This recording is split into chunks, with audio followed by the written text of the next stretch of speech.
Hi everyone, this is Scott with Blockcast tuning in today with Bulldog from Splinterlands. I'm so excited to meet you today. Of course, he's a community manager for the project, and it's really an honor to have you on here today to talk with us. Can you Yeah, tell us? thanks for having me. Yeah, no worries. Can you tell us a little bit about yourself? Yeah, so as you mentioned, I'm the community manager with Splinterlands. I got started in blockchain. Splinterlands was actually the first blockchain game that I played it was about April or May of last year. So I've been in it a little over a year. I was actually a content creator for a Star Wars game before this, just as kind of a hobby. And actually I made a video that the game company didn't like, so they actually banned me from the game. So after a few years of creating content, had about I think like 6,000 subs or something after several years, I got banned and started looking for a new game. um I'd spent like $5,000 in that game or whatever, and it was just worth nothing. So the idea of having a blockchain game where that stuff actually had value and I couldn't just be banned like that, everything was actually mine, was pretty appealing. So I came over here and started creating content, and it was just happened to be at just the right time during the bull market. So my channel kind of took off. I'm up to 20,000 subs now. So that was kind of how I got started over here. And then since as one of the largest content creators, had a pretty good grasp on the community. So when the community manager job popped up, I applied for that and ended up getting that. So transitioned over here full time. So it's kind of crazy. Like a year and a half ago, I was actually a pharmacist, and now I'm a community manager for a gaming company. So it's been a wild ride. So I'm having a lot of fun. Well, congratulations. That's amazing. And to play for such a company, like I've heard huge things about Splinterlands. I believe it's one of the top games right now when it comes to blockchain games as well. Is that correct? Yeah, absolutely. I don't know, I don't have numbers like in front of me, but as far as daily active users, it's depending on how you measure it. In some cases, it's actually the top game. But yeah, it's one of the largest blockchain games out there, and it's still expanding. So That's amazing. Can you tell us about a little bit about Splinterlands? yeah, so Splinterlands is a trading card game. Um, it's something that I know some of the founders have talked about when they created this. They like Matt's talked about before how he was a huge Magic the Gathering fan. But physical cards have limitations, right? You can't just hop online and play somebody with them. Cards get damaged, whatever the case is. So he wanted to kind of bring all the cool things from a game like that and put it online, put it on blockchain. Um, and kind of combine the best of physical card games with digital card games. So it's basically an auto battle, or what it is, where you play very quick battles. So we have I think we're up to about 500 cards in Splinterland. So there's quite a bit out there. But for any given battle, you're given a random battle conditions, and you have to choose a 7 card lineup to play in those, or up to 7 card lineup to play in those battles. So you've got about 2 minutes to decide. You look at the battle conditions, say, okay, this is what I think is going to perform the best. You set that out there, and your opponent's doing the same thing at the same time. And then once both players choose, the battle just runs itself. Doesn't take very long, and it determines a winner. So you can play a lot of battles in succession. And it's kind of nice. And that was one thing that drew me to it. Those quick battles, because I was a pharmacist when I first started, so I wanted something that I could play like during my lunch break or something like that. And a lot of these card games are, I mean, they're fun, but you have 30-minute, hour battles, whatever the case are. They're very drawn out. Splinterlands is nice because everything's extremely quick, and you can get a battle in 2 minutes. Oh, wow. So as long as you have a good stack of cards, then you're going to be better against the other person. Yeah, and I mean certainly the cards do help, and just having more choices. Like, so we've got so many cards.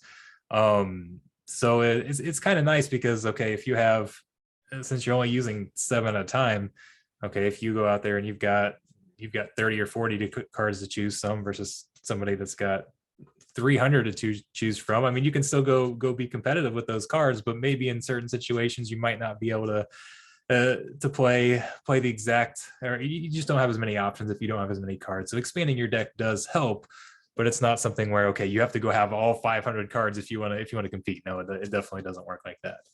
Yeah, for sure. So how would a person that is hasn't tried a blockchain game yet, how would they go about finding Splinterlands or being able to purchase the beginner kind of set, or what they need to buy to play the actual game itself? So Splinterlands is great because you don't need any blockchain knowledge to get in. You don't even have to have a wallet or anything. And when I started, I didn't have a wallet. I didn't really own any Bitcoin or anything like that. Never done anything, and it's very easy because you can actually, like, you can use a credit card or PayPal or something like that to pay. The first thing you have to do to essentially unlock the game is buy a spell book, which costs $10. And what that's going to do is, you don't necessarily see it, but essentially on the back end, it's creating a Hive wallet for you. Hive uses what are called resource credits, which is kind of like the Hive version of gas fees. Splinterlands is going to essentially cover all of those for the player, so the player never has they don't have to know what gas fees are, resource credits, or anything like this. Splinterlands is taking care of all of that in the back end, so it's very nice. So you buy the spell book, and then you can go buy cards, again, using PayPal or fiat or anything like that. So you don't really ever have to even understand what a wallet or anything like that is. You can just jump in the game and start playing, and it's pretty cool. Oh, that's amazing. And is it, I guess, easy to sign up in that? Do you need very much information? Do they expect you to be KYC'd or anything like that? Or You don't need to. I think you like there are limits for, like, I know I had to KYC to make some of the larger purchases. Like when I decided early on, I decided to buy a tract and buy large amounts of land and things like that. You don't have to do those to get in. But if you want to make larger purchases, I think they've got limits on like PayPal and that type of thing, just so they don't run into some of the scams and chargebacks and all those issues. But no, you don't have to KYC if you don't want to, or that type of thing. It's pretty easy to get in and start playing. I think one of the if you've never played a blockchain game or played an earned game, sometimes there can be a little culture shock getting into these types of games, and I think that's one thing that's a challenge for new players, because typically when you join when you buy an Xbox game or whatever the case, your traditional kind of web 2 game, you start playing and you see very fast progression at the start, right? You just kind of get flooded with rewards, and they get you sucked in. They give you those dopamine hits with all these rewards and that type of thing. And because everything in Splinter, or virtually everything in Splinterlands, there are a few exceptions, but most things, like all the main cards that you're using, can be sold on the market or wherever the case is. So they can't just start instantly flooding you with rewards down in the low levels if you're not necessarily putting in investments or putting in lots of time, or that type of thing. So it's a little bit different to get started, and it can be challenging because you'll jump in and immediately be facing players that might be even more experienced than you, or have some better cards. Because at first you don't necessarily know the strategies or that type of thing. So it can sometimes be a little rough at first. But once you play some battles and kind of get used to things, there are different guides out there recommending which cards to go get started with. And you can go, what's really cool is you can go rent those cards. So this Wonderlands has a really nice rental system. You don't have to go out and buy $100 deck or whatever the case is and then say, well, I didn't really like those. I mean, I guess you can always resell it if that's the case, but it's nice because you can spend just a few pennies and go rent decks, and then say, okay, well, I rented these cards. I really like this. Now I want to go purchase it. Or no, I didn't really like that. Let's move on and try renting something else until you find what you like. And they can go make some more educated purchases. So that rental system is very nice.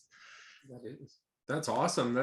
I haven't heard of that, but well, it's starting to be a thing, but I haven't heard of that lately.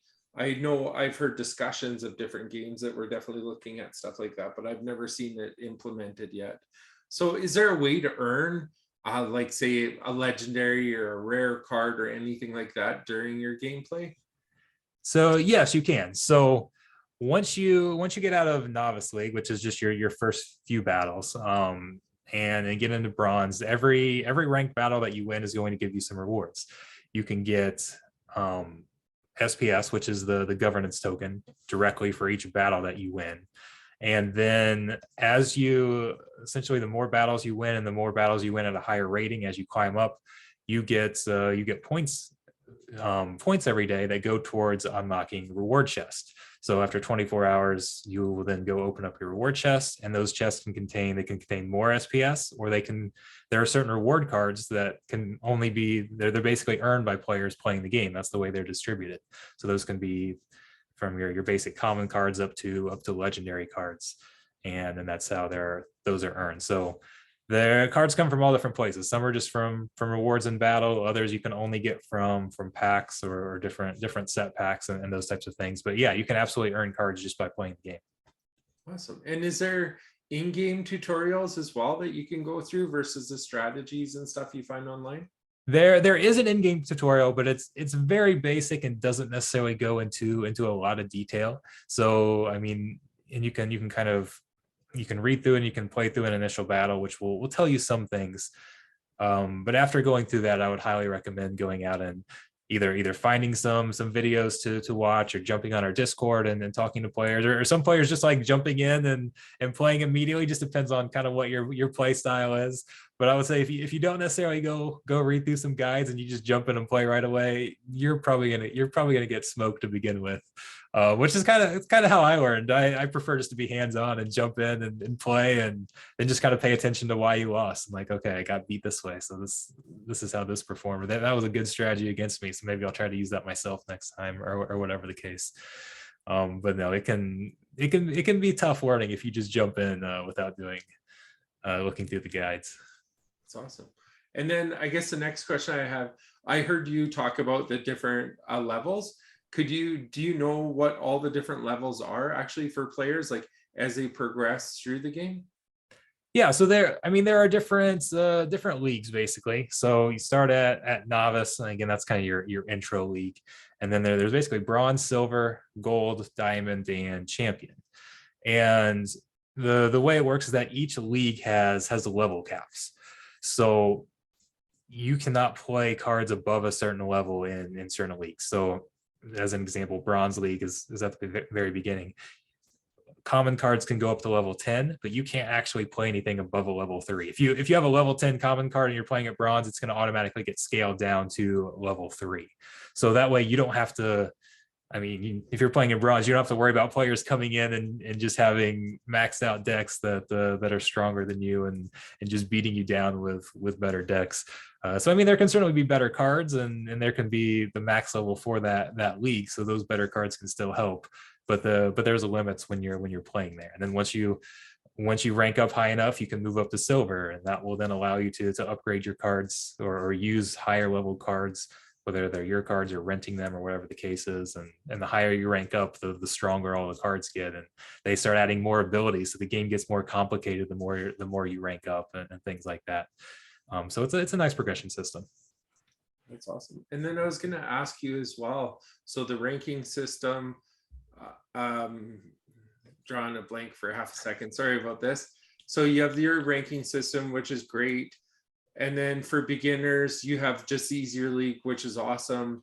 You have your decks of cards that you can purchase. Oh, and tournaments. I was going to ask you, are you guys running any kind of tournaments at the moment, or is there more planned in the future, or something a little bit different planned? So yes to both of those. So Splinterlands has a pretty cool tournament system.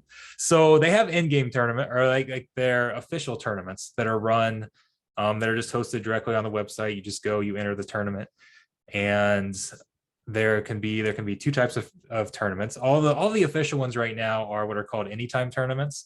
So you will be assigned a certain number of players to play, and then those battles can be done over the course of a day of 24 hours. And then the top like 30% or whatever moves to the second round, and you do that all again. And whoever has the best record at the end is the champion.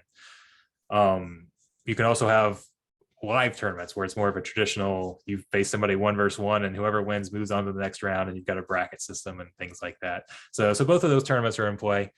The official tournaments run by Splinterlands, they provide fairly large SPS prize pools for. So like if you look at the white paper for their governance token, a certain amount of that is distributed via tournaments. So it goes to those players at all different leagues. So there's bronze tournaments up to diamond and champion level tournaments.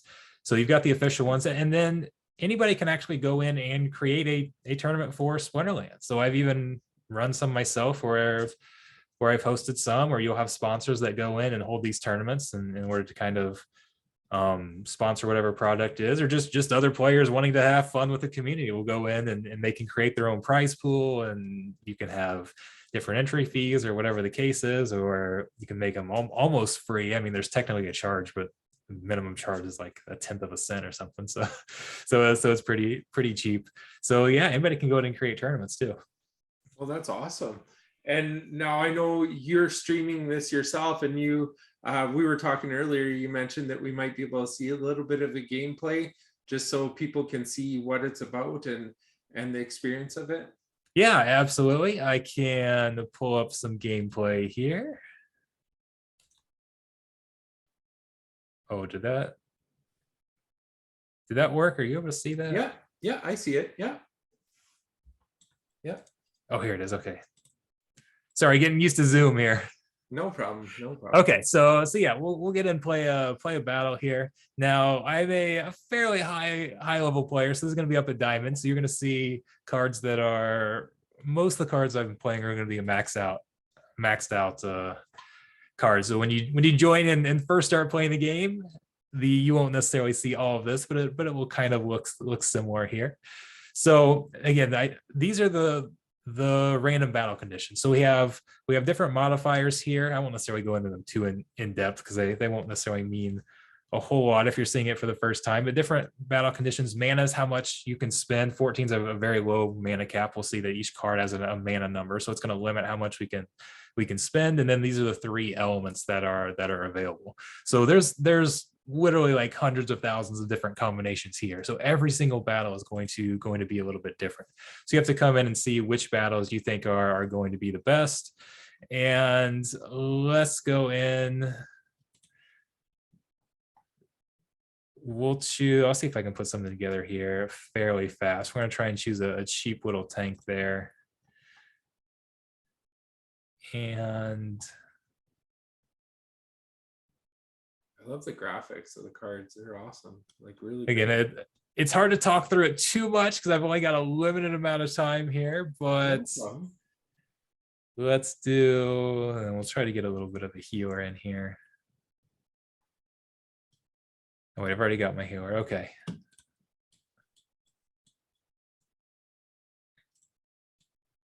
And I'm gonna have some throwaway cards there. Okay. And we'll see if this is enough. So again, that was choosing the team. And at this point, the battle's already done. So I put my cards in the order that I think are going to perform well. And then we just get to watch it. Everything's already been decided at this point. You could actually skip through it if you didn't want to watch it. But if you're just starting, I highly recommend watching to see why you won or didn't win or whatever the case is. So we've got some summoners. So what I chose first was a summoner. I chose Mylord down here. And that provides provides a modification for every one of my cards. So in this case, it gives them all thorns, which means when they get hit by a melee attack, they're going to take some extra damage. See, like that was a melee attack right there. He hit my card, he received damage back to him, and we're actually gonna get a win here as we pull up that. And then so this is the results screen where it shows what we earned. So I got points here towards getting my next chest. That I'll unlock rewards, and then this is the governance token right here. So I got 4 SPS, which is right now worth I think it's what, 5.5 cents. So I mean it's a little over 20 cents, 23 cents or something there for that win. So and that's kind of what a battle looks like. Again, looking at the first time, it can be very overwhelming because there's a lot of things going on. There's a lot of different abilities that you saw out there.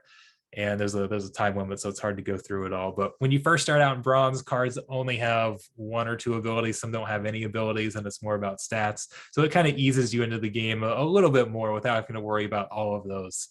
But once you get up to the high leagues, the game really opens up, and there's so many different combinations you can play with all of these abilities, and it's a lot of fun. Oh yeah, and I mean you're using major tactics. If you're actually in the middle of a tournament, you're going to be playing a little bit of a different game than you are just doing a quick battle like you were doing just now, right? Oh yeah, and it's, again, a lot of people think, oh, this is an auto battle, and auto battlers don't have don't have a ton of strategy or that type of thing.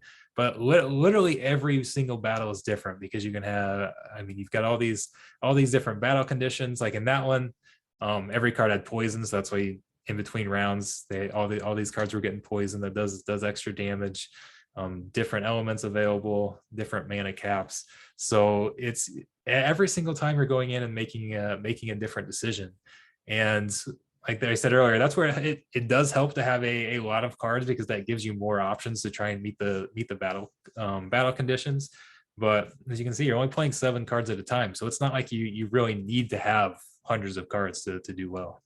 Are you able to show your deck, or is that something you like to?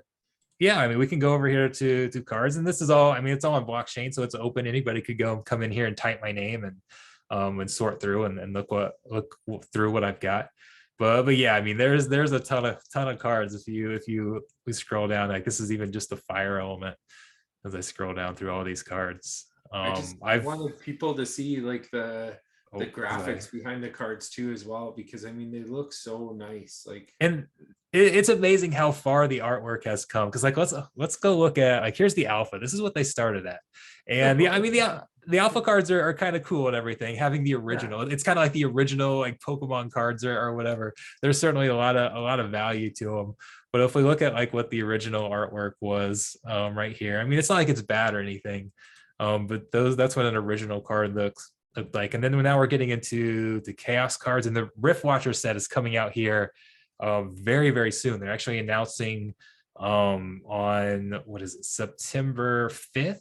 No, September 6th. They're announcing details on the next set that's coming out. But as we get to, like, here's some of the, I was going to go to chaos. I can't sort my chaos only there, but even some of the newer cards, like this is one of the latest cards that came out with Chrome, and the artwork, at least in my opinion, is just taken up to a different level now. As you can see that, and every card has its own lore. They've got a ton of lore. Like for those of you who like to get into the story behind everything, it's been about every week they release a new lore story.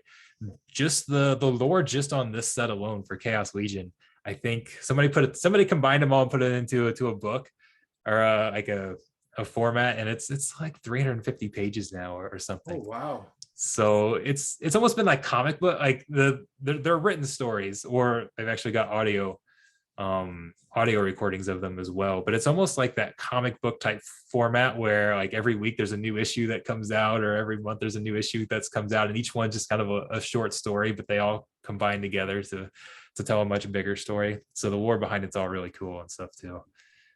Well, and what's the easiest way for people to start talking to the community? I heard you mention Discord. Is that probably the easiest way to really communicate with everyone, or? Yeah, Discord's kind of our central hub where we have most of the main communication going on. I mean, we are in Telegram, Reddit, those types of things, but if you have Discord, that's going to be the best way. Come into our Discord, and you can start chatting with us. You'll definitely find me there. That's one of my primary jobs, is running the Discord. Oh, okay, nice, perfect. Well, thank you so much. Like, just experiencing the actual gameplay and seeing the graphics and stuff just speaks volumes about what's being built. And of course, like you mentioned, there's going to be a new deck of cards coming soon. It looks like you mentioned, I seen the rental part on here where you could rent the cards. It's probably, do you have like auctions and different things as well, or? There's not necessarily auctions. And here I am on the tournament screen. I thought I would show this because this is pretty cool. Like this prize awarded is based on the value at the time the account was created. We're over $6 million in prizes given out through tournaments. Yeah. So that's pretty awesome. But like, no, like if you want to rent a card here, and I'll show you how cool this is and how good of a deal it could be to start playing. Like if we look at some of the most powerful cards in the game are like, let's go to these legendary summoners here. Legendary summoners, like a lot of people would say Kitty's one of the best cards in the game as far as performance. You can see it's a pretty expensive card. Like if you're just buying a level 1 card, it's $309. It's out of print, so you can't pull it in packs anymore unless you buy some of the leftover secondary packs. So this is from the set before Chaos, so it can be pretty expensive. But if you come here to rent, you can actually go rent this card for 11 DEC here. I'll convert it to credits here. it pops up. So this is so seven credits. That's 0.7. I've got my math right. I think that's now I'm on the spot here trying No trying to worries, do no math. problem, no worries. But no, I think that's like 0.7 cents a day. Well, that's cheap. That's like super Yeah. cheap. So yeah, even if you don't have those most powerful cards, you can hop in and rent for pretty cheap. And yeah, I'm pretty sure that is right, 0.7 cents. And is there like a limit to how long you can keep the card for? Is it only a day or? So when you rent for a minimum time of 2 days, and then every 24 hours, it's up to the person renting the card and the person renting it. So basically both have to agree. But at any time the owner can come in and cancel the card, and then it's done in periods of 24 hours. So again, minimum of 48 hours, but then it's a 24-hour window. So like if they go in and cancel it, then once that remaining 24 hours is up, the card will come back to the owner. And obviously, like looking at this, like the levels and stuff you're discussing, you can actually level up the cards as well. Yeah, so by combining cards. So like here, this is a legendary card. So this is one of the simplest ones to see. So if you get 3 of these kitty cards, you can then combine them together and you'll get a level 2. And the advantage of the level system does get a little complicated. The advantage of summoners is that you can play higher level monsters underneath it. So the summoners don't themselves gain new abilities or anything, but they allow you to play new monsters. Like let's go over to a monster card here real quick. Let's get off of summoners, and like we'll come over to one again. I know you guys aren't necessarily going to know what these all do, but if we look at Magnor here, you can see that at level 1 it just has 1 ability. This is a taunt ability that forces cards to attack that card, kind of like you'd see a taunt in any other type of game. And then every time you level it up, it gets better stats and it gains some abilities as well. So once you get 3 of them, you can combine them into one level 2. You get 6, you can combine it into 1 level 3, and the cards just keep getting more powerful. And that gives it that kind of deflationary mechanic for cards as well, because when we've got sell all these packs and we put all these cards on the market, and basically every time a sale or a set has come out, everybody always says, oh, there's too many cards or whatever the case. But then once people start combining them together, it burns those cards. You have to use 11 cards to max out the Magnor. So as we get more players and as people combine these cards together, the amount in circulation continues to decrease over time. So and then those can, at least so far, have continued to add value. That's so like a built-in burn mechanism when you're leveling the cards itself. Yep. That's awesome. That's amazing.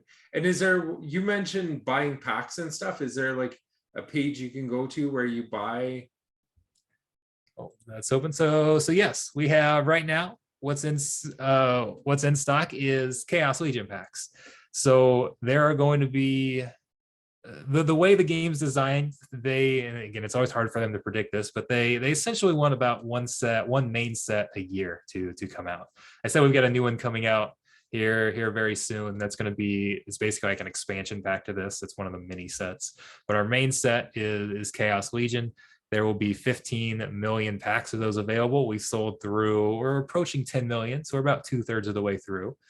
And as we sell through more packs, we actually unlock airdrop cards, unlock new summoners. And so when an airdrop card comes, they will, like when we hit 10 million packs, there's going to be it's Conquer Yasik that's coming next, will be in the game, and that will be airdropped to players who have purchased previous packs, or you'll have a chance to receive an airdrop. So that part is pretty cool. As we're approaching this next milestone, people are getting excited because these are some of the more powerful cards in the game that get airdropped. And yeah, so there's going to be some hype usually towards the end of a milestone. Like these next few days will, if history repeats itself, again, we can't predict the future, but if history repeats itself, we'll probably sell through these pretty quick as people try to get in their last buys before Yasa gets here. And then it's fun having a new powerful card in the game. No doubt. If you get that chance of getting one of those drops, you'll be super happy, I bet, as well. Oh yeah, no, no doubt. And then they've got a chance to be gold. So there's gold foil cards as well that I didn't even mention. I don't have a lot of gold foil cards. I've wanted to collect one of the regular foils first before I start adding gold foils. But gold foils will give like bonus earnings. They give bonus power, which is used to help climb through leagues. So gold foils can have some advantage there as well. They're not any stronger on the battlefield, but they give like earnings bonuses and things like that when you win with them. Oh, I forgot to ask too as well. So when the season resets, does your actual ranking kind of reset as well? Yes, it does. You fall back approximately a full league. So that's where okay, we can go see the leagues. We just had this season just ended yesterday. So that's what just happened. So like I'm in diamond right now. I was at champion at the end of the season. And then you kind of you don't fall all the way back to the beginning, but you fall back kind of a full league. So like now I'm in diamond. But you'll fall back and then have to climb your way back up to try and earn those rewards again. So that's why I mentioned when you first start, sometimes it can be hard because like if you're joining the game now, like all these players who are at the top of bronze 1 now fall back and they're down in bronze 3 or whatever the case is. So especially if you're joining at the beginning of the season and you're fighting these players who just fell back in ranking, so they're really a lot stronger, but they've maybe even got a little more experience or built up a little more cards than you until they kind of climb out of the basement. You can be fighting some of those players, so that can make it tough sometimes, but it's as long as you're paying attention to what they're doing, it's a good learning experience too. Oh, for sure. That will get you ready for the next level once you get to the silver, right? So it's definitely probably important to have that experience anyways if the league gets reset and you need to learn how to do it. That's a perfect way to do it. Play against more competitive players and gain that knowledge. So well, that's awesome. Well, thank you so much, Bulldog. I appreciate you taking the time to show everything and show the graphics. Like I personally haven't took the chance to look at all the graphics and stuff, and I know for myself I'm going to definitely be looking at some of this stuff and hopping into Discord and actually giving it a try for myself, just seeing it because it reminds me of some of the other games I played in the past. So I'm definitely going to be looking into that, and thank you so much for taking the time with us today. Oh yeah, absolutely. And I actually forgot. I just got. Do you want to see a pack opened up? Yeah, definitely, for sure. I do need to go buy it, but I think I just got some guild rewards. I do. Let me go buy one right here. So these are actually special cards that are for guild battles only. So guilds will have fights that work the exact same way, but you basically match up. Guilds will match players against each other. You can have up to 10 guilds competing in a single, what are called brawls, and so then if we're matched up against 10 other guilds, I will play one member from each of the other 9 guilds, and then you just add up the total records for everybody to see which guild won. And these are some rewards, and you get some cards that can only be used in those guild brawls. So we'll open up one right now. It's kind of cool to see these packs open, and it gets so addicting trying to open these up and seeing what you get. But Well, and it's totally random, right? You don't really. yep, absolutely random. So and then you can come just kind of flip them over. Like this is an epic. We just pulled an epic on here, so that was pretty cool. It's a fairly rare thing to do. So each pack, any of the packs, you're guaranteed at least one rare. So we got one rare and one epic. So that wasn't a bad pull at all. And then I'll have to go look and see if I can combine any of those or anything like that. But that's what opening a pack looks like. That's awesome. And that just gives people the idea. So if you're in a guild or anything like that, that gives you the benefit of earning some prizes as well as doing the battles on top of it. So it's a win-win kind of to be in a guild as well. Yeah, and right now the prizes are basically just being able to get more of those guild cards that I just showed you right there. Coming here very, very soon is you're going to be able to earn the governance token. SPS is going to be distributed through those guild brawls as well. So those of us who have been playing brawls previously just because we enjoyed it and we will unlock these cards, we're all super excited because we've got some of these more powerful cards. These gladiator cards are very, very powerful. And so we've kind of been leveling these up, and now we're about to be able to actually earn SPS, which has real value there. So I'm excited for that to come. But no, I mean, there are different benefits to being in the guild, including like extra earnings. So if we come, I think it's in the lodge here. I don't know if that's the shop. See, I don't know where everything's at. No worries, no problem. Wait, what, did I get it wrong?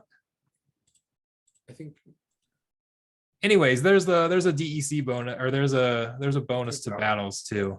rewards 1 point. So that's for the crowns. I apparently missed it. Maybe the bear. Oh well. No worries. I got pressure on camera apparently. Oh no, it's RP bonus. I used to say DEC bonus because we gave out. So I was at the right spot. It used to be DEC that was given out in battles, and they changed that to SPS, to the governance token. But so this is basically a bonus to your earnings. So if you're in a maxed out guild, you can get plus 20% to those points that you're earning. Oh, that's huge. And gain extra rewards that way. So yeah, there are benefits to building up those guild lodges and arenas and all of that. And you can, like, I mean, as we go through some of the others, like when you upgrade these are different advantages you can get for playing in brawls. Like being able to ban other cards that the other teams can't use, or things like that. So there's a lot of fun tactics in there.